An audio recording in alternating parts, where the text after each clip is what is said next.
Hey guys, today's interview is with my actual personal advisor, Allan Proske.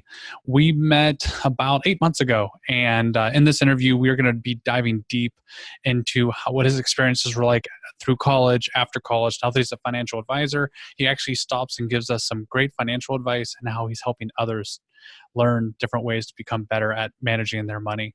So if you have any interest in doing better with your money or understanding what it's like to go through college, listen in on this and see how Allan was able to secure a job 3 months before graduation and where he's planning to be going in the next 3 to 5 years. We'll see you on the other side.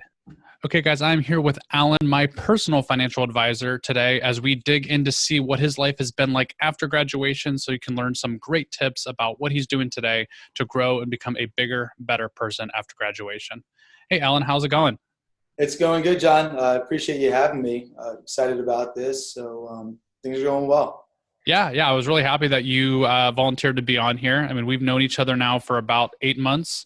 Bumped back into each other at another networking event for the chamber about a month ago. Not even. I think it was only a few weeks ago. Yeah. And it was great to reconnect as always. So I was really happy to hear your story because I know that you're doing big things in your position. Maybe just talk a little bit about what your position is now and how you kind of got to that point. Sure. Yeah. So I'm a licensed financial advisor right now. Really what that means or what that entails is that I took all my certifications in licensing that gets me to be able to have that title. So stuff like investment management, and then even taking it a step further and stuff like life, accident, and health insurance that is done as a supplemental side of things when it comes to looking at someone's financial picture. How I got here, really, I got introduced to the actual financial services sector through my father. He's been an advisor for about 33 years now, so a lot of tenure there, and it was just really, really different and interesting and honestly very helpful to have someone like your father growing up around who had behaviorally really got a good grip on money. Yeah. We find talking to different people, it's interesting kind of hearing their stories about when they grew up. How was their household built out when it comes to how behaviorally they thought about money and things like that. And so growing up around it, I always like to make the joke, I've had an IRA since I was 16. So before I was able to drive, I was investing in stuff like Apple and just some private investments on my own end, which is pretty cool. So, but yeah, I grew up around it, and then that kind of just developed into a passion. I'm an IT minor, so I studied at University of South Carolina, and I explored the IT side, but I kind of just learned that as much as I love the analytical sense, I did want to have something that's more client-facing, and just because of my extroverted personality. So yeah, I mean, moved out to Charleston about a year ago and started going at it with Commonwealth ever since. That's awesome. And you mentioned the money, having an IRA at 16. I'm sure there's adults that don't fully understand what an IRA is. So, I mean, the fact that you learned that at such a young age, I mean, obviously you're setting yourself up.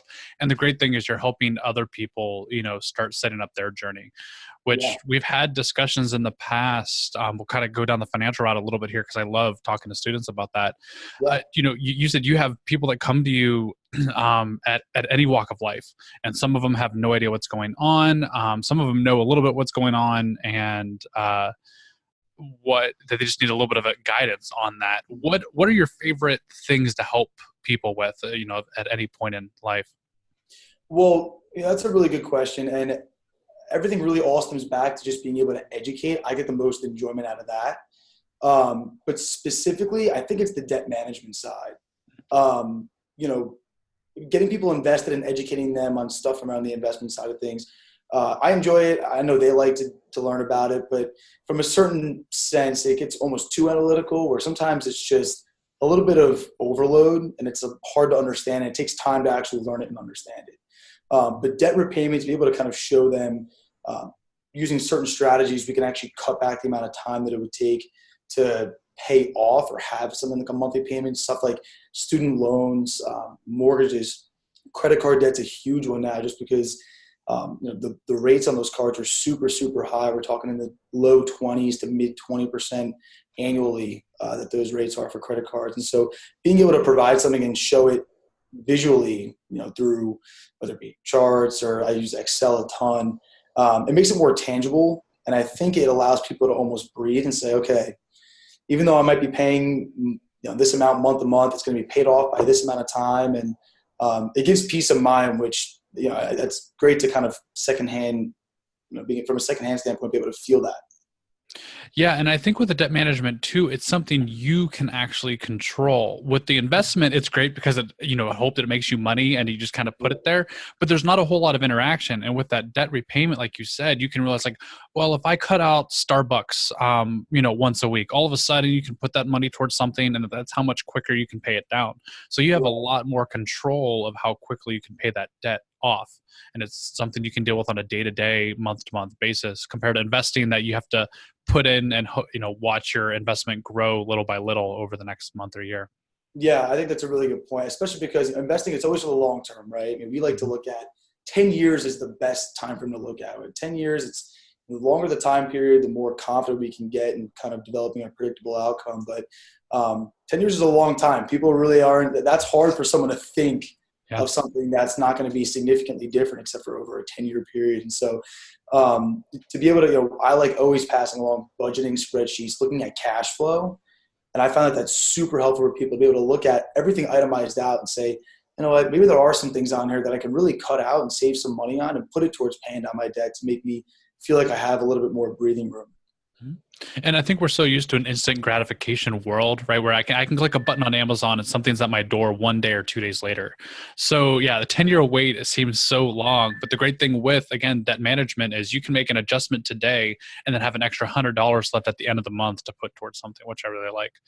And continue with the financial, what have you seen being the biggest mistake with your clients when they come in and they're coming to you for help? Really, I think I've learned that it's there are people out there or advisors out there that are not super transparent with what they're providing and why. So we have seen people, unfortunately, come in that have had bad experiences in the past. And that's tough. I mean, you're talking about people's money, people's financial security. And oftentimes it's not just, the people that you're working with directly, but their kids or things like that. And so it's hard for people to kind of come back around to the idea of working with someone on the financial side of things. So that's number one. And number two, it really does come down to discipline. So from a discipline standpoint, again, we talk about behaviorally early on. It's tough to be disciplined. It's not easy. People use the word budget, and I think they shy away and they think of it as just being a negative term. But really, I see budget as having control of your finances.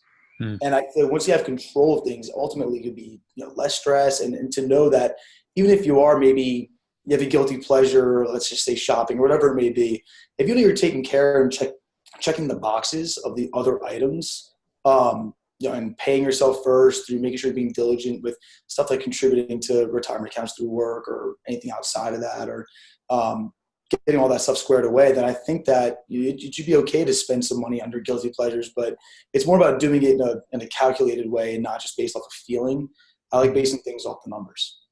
Yeah, and I think that discipline is the biggest area where people struggle. It sounds great if you can find an extra $100 in your spending habits, but getting rid of those spending habits that are costing you that $100 a month are a lot more difficult. And I think too, it's great for a month, and then you fall off the wagon, so to speak. And yeah, it's just very easy to spend that. But that's good. I mean, you're helping people in areas that everybody always wants more help with. The better that we can be financially, the better off we typically feel. So that's great to hear. Stepping back more into the college role, kind of talking about, you said you had an IT minor. Kind of talk about your college experience, how long you were there, the difficulties that you might have come across, and how your life transitioned as you got close to graduation. Yeah. So again, University of South Carolina, I was there for 4 years, just did undergrad there.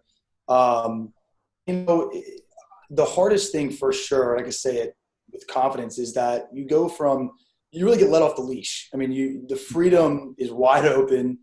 I could have, you could spend your time however you would like it. And for some people, that's a very, very bad thing. And for some people, that's a great thing. And early on, especially just trying to meet people and trying to get involved in some way, it's hard to say I want to focus strictly on academic. You don't have someone like you're living with your parents where they're kind of breathing down your neck and knowing what you're doing and things like that.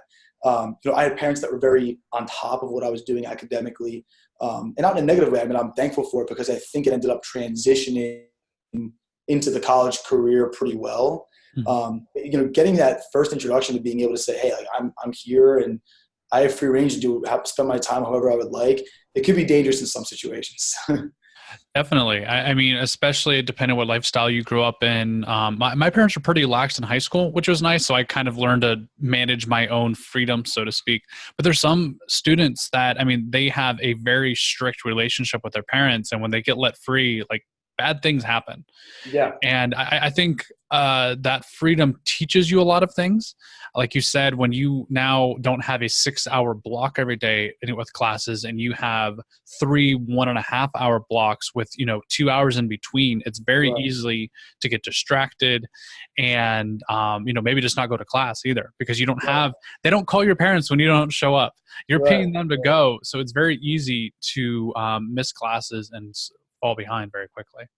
Yeah, I completely agree. I was very, very fortunate in that my father did help me out when it came to tuition and stuff like that. So I think that did have an accountability sense for that. Um, I think a lot of parents, they want to be able to provide for their kids' college in some capacity, even if it's not fully funding it. And Mhm. knowing that your parents have some sort of, I guess, skin in the game, so to speak, and have contributed to this, it definitely holds you accountable. And it's like, all right, I owe it to them to be able to go and be eager to learn and take full advantage of the time that you have while you're actually still in school. Yeah. And so talking about your parents helping with the tuition, I know I used to have the mindset of must be nice to have rich families that can help pay for your college, but it sounds like you actually learned from that situation. So maybe talk a little bit more about what one, you're a financial advisor. So what do you think about families paying for their college students? And how did you, I guess, intercept that, or how did you react to the fact that they were paying for you? Yeah, I mean, obviously, I'm very grateful, and there is two sides to the story. There are some people that are like, "Oh, I wish I had parents that paid for it," but I think there's lessons to be learned in both sides. And I actually just met with a guy earlier today, and he's like, I want to pay for my kid's college, but I don't want him to know that I'm going to be paying for it. Mm. Um, and I thought that was pretty interesting because it was kind of a similar situation that happened with me. I mean, I didn't know that it was going to be paid for up until it was happening. Um, and my father was like, yeah, I've been saving up for this and you don't have to worry about it kind of thing, which I mean, again, very grateful for it. But I think I like the idea of that because it did push me academically in high school and leading up to trying to get into a school to try to get some sort of academic scholarship and do well on my standardized tests and stuff like that. So I like the idea, and planning ahead of time and giving yourself enough time to be able to plan for your kid's college. It's a feat that's not necessarily impossible or super far fetched. And again, it just comes back to discipline. But for those that have to pay for it themselves, you can make the argument that since they are paying it themselves, that they want to get as much value out of it as they possibly can.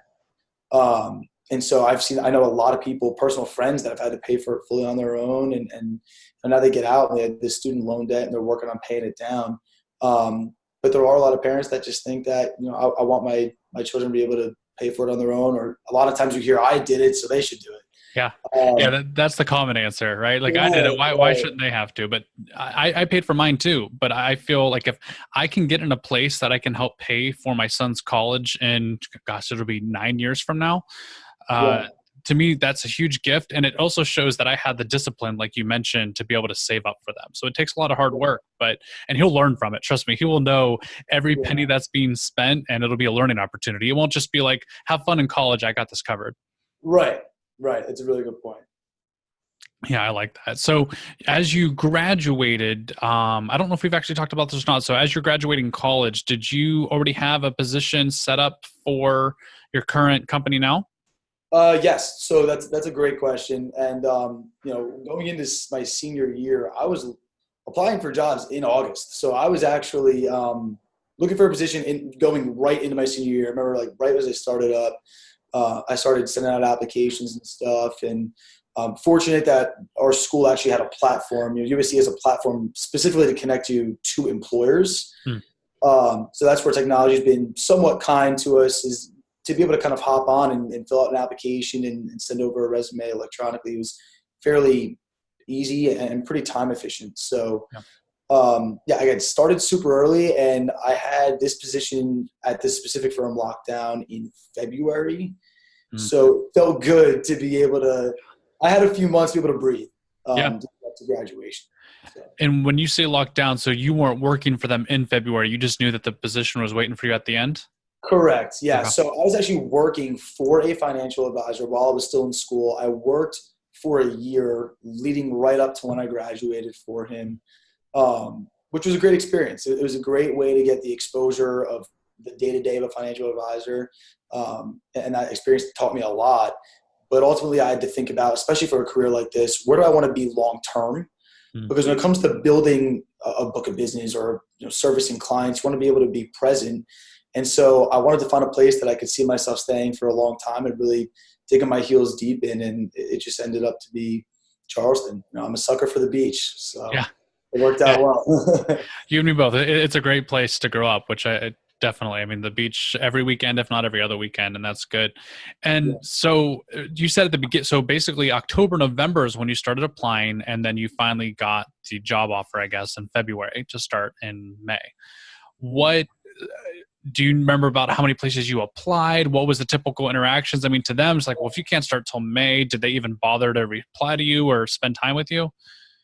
That's a great question. And, you know, it really all depends. I wanted to start early because I wanted to have to make sure that I had the security of going into a job. And so it was drilled into my head. My parents always told me, start as early as you can, start as early as you can. But I do have friends that, they did wait a long time, and it ended up shaking out, and they got a position. Everything worked out well, but they were stressed, and you're talking about a lot of change happening where you're moving on from college, and it's like, well, I've only known school my whole life, so what's next? And maybe changing locations, finals, kind of closing the door of graduation. It's a lot going on, and so to have the relief just felt really nice. But yeah, I wouldn't say that if you wait so long that people won't actually give you the time of day. It's that there are certain periodic times of the year where it's peak interviewing season, and you really got to take advantage of that. Yeah, I like that. And you mentioned, which I get some students don't realize, like getting close to the end of graduation is very stressful. And that has nothing to do with the fact that you're looking for a job.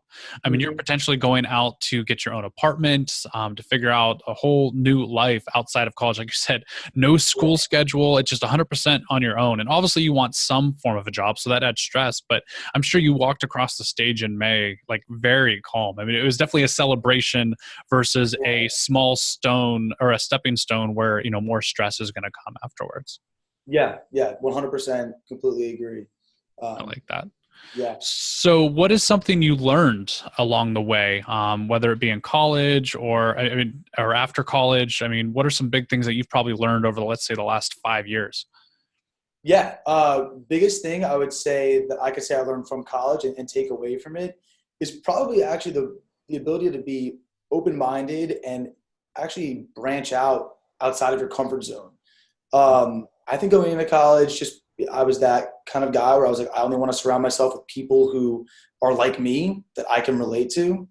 But I think that it's actually really important to kind of get exposed to, there's so many people out there, and so many people have different upbringings and things like that, that it was just a really cool experience to go to a larger school that had, I think it was just shy of 30,000 kids that I can go and really I met so many people from all over the country. I mean, it was just awesome. So I would say, learning to just be open-minded and branch out from that standpoint. It was such a good lesson learned. And that's kind of translated into, I think, more of my love and my passion for what I do now is that I get to meet people in different fields that grew up in different regions of the actual country, different needs, different family situations. And it's so cool to be able to understand kind of where they came from and kind of how that shaped them into what they are now. Yeah, and I think that is something that is learned, to the fact that, like I said, if you only stick with the people that you're used to or then if you had all these different clients coming from around the world, like different backgrounds, you might not have a great relationship or a good rapport with those people. But I mean, Yeah. I've seen you in action when we're at these different networking events, and it's just very simple for you. And really, the people there make it easy. But yeah, I mean, just getting to know new people and learning about wins of other people and just seeing how you can add value. To me, that is what the world is all about. having fights on social media is Yeah. not what we were put here to do. It's meant to, build those good relationships and learn from others. And I'm sure as you build these relationships too, obviously you're helping them financially, or at least their financial plan. But who knows what they're potentially, teaching you, that you might meet some great business guys that can introduce you to people that could open up brand new doors for you. Oh, right. Yeah. And I love learning about what my clients actually do in their profession. And I always ask that question. And, I always make the joke, I can't do what you do. So, because they're like, I would never be able to financially, like, it's hard for me to understand all this. I'm like, well, I don't understand what you do to its entirety either. And so obviously everyone has their different things that they specialize in and that they enjoy doing. And it is really interesting learning about that. What was your balance like in college, or even now? I mean, I know you put in some late hours, but we've kind of talked about why you're putting in those late hours. So what is your work life, or I guess your school life balance? Yeah. So back in college, it was balanced. I mean, the ability to, you don't realize, or I never realized how much free time I truly had until I got out of college and started working full time. I feel like I remember in college going to a couple classes a day back to back felt like a drag, and it felt like a lot of time. And looking back, I'm like, man, the things I would do to trade back in to be able to have that much free time. And so it was definitely a good balance, but again, I was very strict. That was one thing that I never let slip up, was my academics. Always kind of put that at the forefront. And I had a disciplined type of mindset where I was the type of guy where I like to get everything done ASAP, and then you get to have fun afterwards. Yep. I get too worked up knowing that things are hanging over my head and stuff. And so I like just knocking it out and having the free time to kind of have fun and socialize and things like that.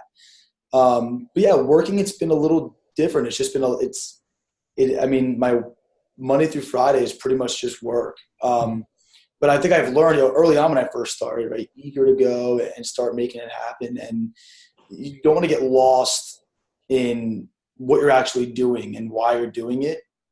And so I kind of had a reflection point where I realized that I still have to pay attention to taking care of myself and doing things that I enjoy and not just working all the time. Being able to say, hey, it's okay to go home and not stay till 10 at night, and be able to enjoy yourself and watch, maybe catch up on a TV show, or go to the gym. Like, that's one thing that I took very seriously in college. I loved going to the gym. It kind of was a good escape for me. And then I started really slipping up on that for a period of time, and I realized it was kind of making me feel kind of crappy. And so to be able to kind of realize that and now go back and get back into it, it feels good to kind of understand that there's only so many hours in the day, but you have to give yourself your own time and not let work kind of run your life. Yeah, and it's interesting because I feel a lot of people realize that, but it's after they did the wrong thing first. Yes. And I'm very guilty of that. So like anybody listening, like I highly encourage you to pay close attention to your work-life balance, especially when you first start out, because it is the first thing that you're jumping into. You want to prove that you are 100% valuable to that company, and you can do that. And it might take some extra hours in the beginning to prove yourself, but just make sure you don't get lost. I know I had that at my first job, and it was miserable towards the end, and you don't realize how it's affecting your health. You mentioned like you're skipping the exercise, and that's another big thing that like I dabble in. I go in and out of where I'm on big streaks, and I kind of put it aside. But it is amazing. You need to make sure that when you plan out your week that you do have some me time scheduled, and not just on the weekends, because otherwise you're going to really hate going to bed on Sunday knowing that you have 5 full days just fully planned out. Yeah, I completely agree. Yeah, and I think that's a big thing. And just time management, like you said, the free time you wish you had now, like you did back in college. And it is interesting how unless you work like a summer job, you don't really know what 40 hours into 5 days looks like until you graduate. And you're, if you're graduating college, you're 22 or fresh out of high school. But the entire time before that, you're used to 5 6-hour days at school. Right. And then in college, it's almost even less, especially if you can even have a Friday off if you put your schedule correctly. And then you jump from that into you have to be here every day for 8 hours, 5 days a week, if not more. No, yeah, right. And I think also, especially just stuff like sleep schedule. I mean, when I first started working, I felt like I was on the college sleep schedule, which is I really don't need it that much. I was the one that would stay up late and get up early, and I was okay with it. When I was working for that financial advisor, I would open up the office and stuff, so I'd have to be there for 7 a.m. But I didn't want to sacrifice my time with my friends and socializing. And so sleep took kind of the back seat. That did not last long, working Mhm. 4 weeks, like I am here. I mean, I used to try to get up at 4:30 a.m. to go to the gym and then go to work and work all day and night. And it caught up to me really quickly. And, that's when I got to, you almost get to a breaking point of burning out. Mhm. And so you hear it all the time, how millennials are like the burnt out generation, just because everybody's always just trying to be so active all the time. But it made me realize how important it is to give yourself the downtime and get some good sleep and stuff that's consistent.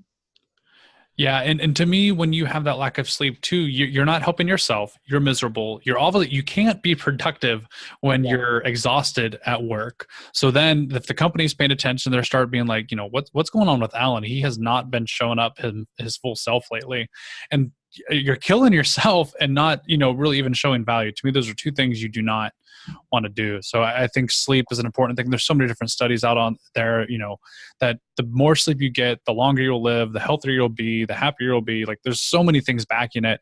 But then there are some social media people out there that says hustle, hustle, hustle for, 18 hours a day, sleep Right. for 6, and then wake up and do it again. And I just, for small spurts, I think that's okay. Like when you have big projects coming up, but take some time and relax, because you're in this for the long haul, and you're not going to help yourself by pushing too hard too fast. Yeah. Yeah. Um, Typically we talk about loans, but you were lucky enough not to have to worry about that. Mm-hmm. Going back to college, so you kind of knew what you're going to go into. You did the minor in IT, but you knew you want to go into financial advising. So how much do you think college itself actually prepared you for your position? And then kind of talk about obviously being or not in person, but learning on the job. I always feel that those are two pretty different things, but I'm curious about your experience as far as what college taught you and then what you're learning at the job. Yeah. And that's a great question. And, you know, you always hear college didn't prepare me and this and that. And I would say maybe from an educational standpoint, it's more well-rounded, right? You always have those wide variety of classes and it narrows in as you get towards your major and your minor and things like that. And there were some classes in there. I remember I took a class literally just specifically on bonds or the stock market and the economy on a macro and micro level. So there was stuff that was helpful, but they were more high level. And their job is to prepare you in a general way, but when it comes to actually getting to your job, nothing was better than actually getting the actual experience. And that goes back to that job that I worked for a year leading up to me graduating. I think why I'm so thankful for it is that being able to shadow someone who's in the position that you're aspiring to be in, especially someone, the guy that I work for, has been in the career for 25 years. I did work for my dad some summers, who has been in the career for 30 plus years. There's just nothing that can compare to the experience side of things. It helps tenfold. Yeah, and I think books can only teach you so much just because they've been used over and over. But until you understand exactly what it takes, first of all, you have to talk to a person and sell them a bond, or figure out who it helps. It's good to understand the mathematics. Obviously, that makes it easier to sell. But using that hands-on, I think is great. I always push internships like that. That to me is a big thing. You got to work for a full year, shadowing exactly what you were going to be able to be doing. Yeah. And I had the issue. I'm curious if you did, being on the job and learning hands on and still taking classes in college. Did you see like a difference there? To me, they rubbed me the wrong way a little bit just because I was learning more at the job and they weren't teaching me in college. Did anything like that happen with you? Yeah, 100%. I feel like there was a lot of stuff, and just because there's requirements that are there, and I remember I had to take I took an astronomy class, and I just thought it was the most bizarre thing. I mean, it was interesting, but for me, I was like, I really want to focus on what I want to do after I graduate. But I do think it really does depend person to person, because there are a lot of people that go into college and they're actually not entirely sure what they want to do. And so having the requirements of taking a wide variety of classes could really help one person, I think, shift to one area or another when it comes to maybe what they want to end up doing after graduation. So I do think there's pros and cons with that. But I do think that it'd be a good idea that maybe if they had some sort of something that was a little more focused for those that knew specifically, hey, I want to do this specific job, and I would love to be able to get something that maybe could be tied into credit and stuff like that. That's available through the school.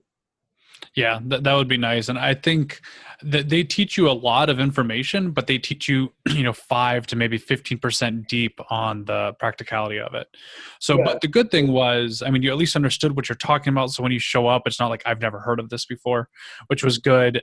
And, math is always the biggest thing that people talk about because you learn, I've never used the quadratic formula, right, to calculate anything before. But because I went to level 10 on math, it is very simple for me to do level 5 math every day at work. But if we would have only went to level 5 or 6, then I don't know how well I'd be at that. So there are definitely advantages of learning a lot more than what you might need to use. But I think the biggest experience, like you said, is just experience and hands-on, following a mentor that can help you. And it sounded like you had that, which was great. And being able to work there during school and he worked around your hours. I mean, to me, that sounds like the best experience you could have had. Yeah. And again, it was nice to be able to also build up some money. I knew coming up to leaving that sitting on some money would be helpful and kind of give me some breathing room. I always had the goal of being financially independent the moment I graduated, especially considering that I had help with the student loan side of things. Mm-hmm. The only thing that I'm still on my parents for right now is my cell phone bill. I'm on that family plan, but besides that, there's nothing else. And so I'm proud of it for sure. And again, it really just kind of shows it's the discipline and guidance. Yeah. Yeah. And like you said, you had the goals there, so you knew all the baby steps that it was going to take to get there. And which kind of leads me into my next question. I always love asking this question. What are your goals for the next 3 to 5 years?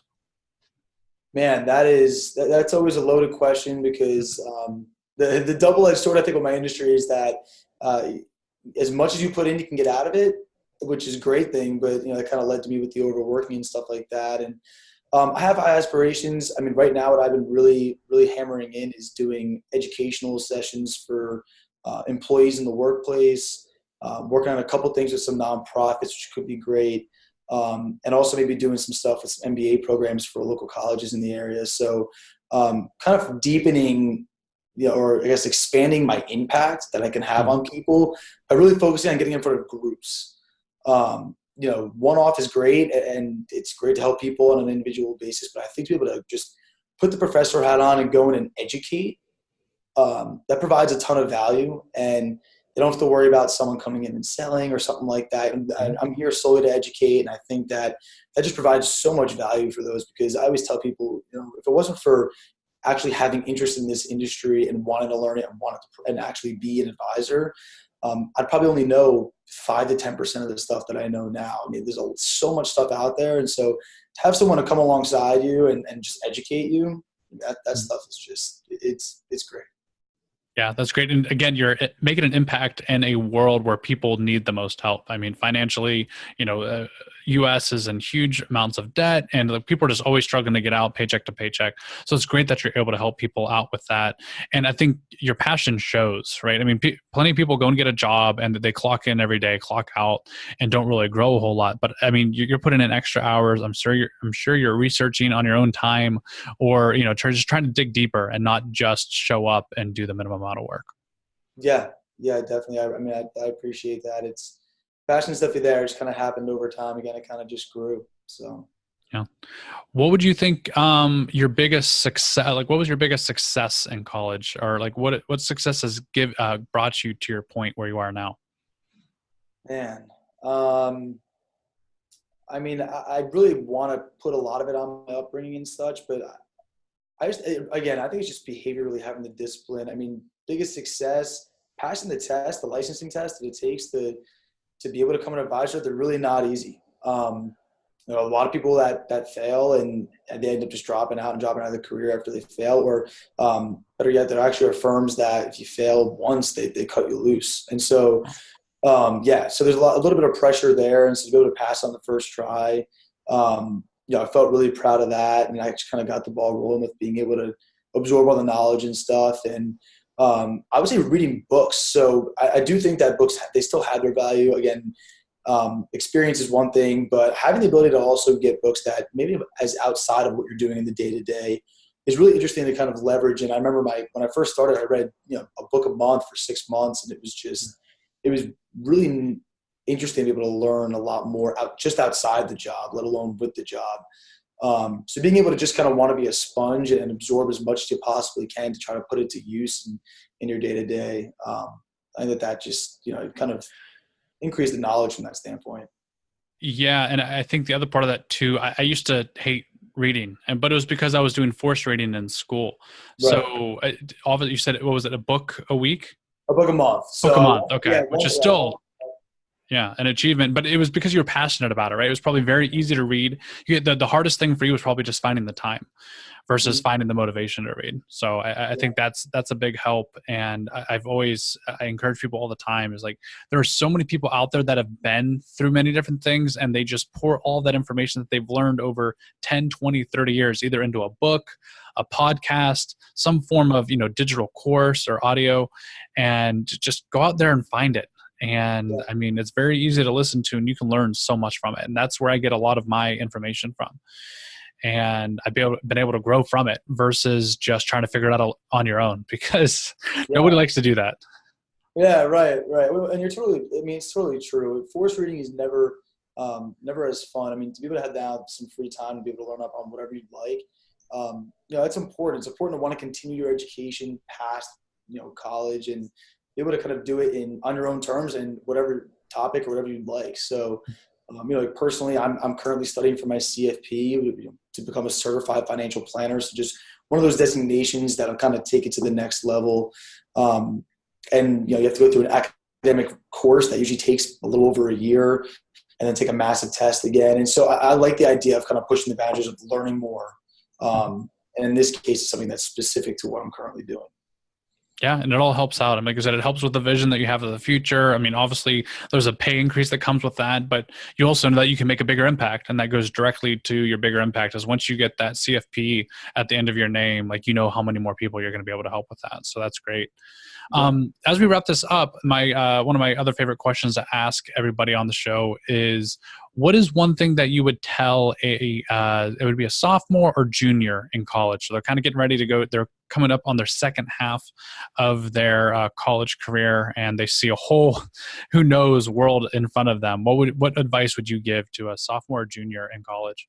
That's another great question. I would say leverage what's awarded to you through your university, because I think a lot of colleges, they actually do put a lot into resources for students to take advantage of, career centers, things along those lines. And I didn't really take advantage of it as much as I think I could have. I went on my own terms and did it on my own. But I think that there are a lot of great resources at colleges that they're trying to focus on. How can we help students transition into getting jobs that helps them the most and can set them up for a career long term? They want to help the students. They want to be able to say that they've helped you not only get an education, but then also get a job that could lead to a long lasting career. And so taking advantage of that stuff, I think it's just it's crucial. And again, I never did it. And I think that there's so much out there at every university to some extent, with career centers, just resources to be able to just help you with that stuff. And I think it would ultimately be a lot less stressful and a lot less overwhelming, because these are people that have helped others time and time again as students come through, and they can provide so much value. Yeah, I agree with that. And I mean, colleges, their goal is for you to succeed too, because they want good alumni numbers. I mean, and they're just there to add value. They're not just big money machines that push you through it. There might be a couple out there, but for the biggest part, I mean, especially when they're competitive, all it takes is take a handful of students to come through there, say, I learned absolutely nothing. I couldn't find a job for the first 5 years after graduation. Like, that's not going to show well on the college. So they are coming up with those programs, like you said, better placement. You had it where you could reach out directly to a company and apply. So you did use at least one of their services. And so, yeah, paying attention to that, I think, is great. And just making sure you know every corner of those programs. Because I knew that we had like a job board that I could go and search on, but I wanted to make sure I had a relationship with those counselors in the career services department, and they start connecting you. And they know people too. And because there's plenty of companies reaching out to them all the time because they want to build those relationships. So they're great at connecting people. Yeah. So as we wrap up, Allan, where can we find you? I know you're with Commonwealth, I think is the name, if I said that right. Yeah, Commonwealth Financial Group. So we're headquartered, local independent firm. We have a small office out in Myrtle Beach and also in Orangeburg. So I have traveled sometimes a bit up to Myrtle and back, just helping out the advisor up there, run some meetings and things along those lines. But headquartered on Dayton Island, so I spend a lot of time here. Um, but I do like to kind of meet people out and about as well in more casual settings and stuff like getting coffees and lunches and things like that. Yeah, and I think you guys are great too with your size, where yeah, you have a couple of other small offices, but you're not so big that you just kind of ignore the people coming in. You still build those great relationships, which is one reason why I went with you guys, because I got to meet all the different people from the office, which was great. And it wasn't like I got bombarded with phone calls. It wasn't any big, long, lengthy sales pitch. It was just like, this is what I do. I would love to help you if you're interested. And we, kept moving forward, which is great. Yeah. And then Facebook, Instagram, anything like that?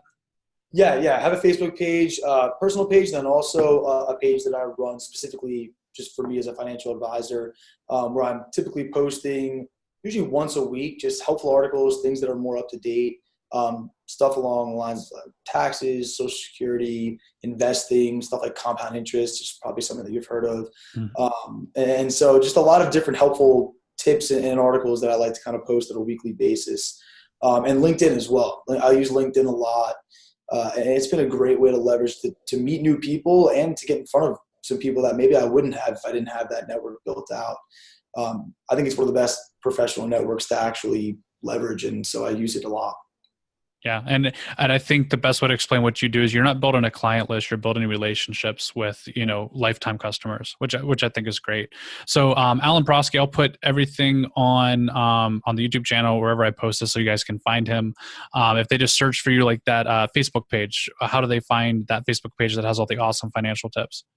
Yeah, if you literally type in Allan Proske, you probably lead you to the personal page, which Mhm. on my personal page will say, Allan Proske manages.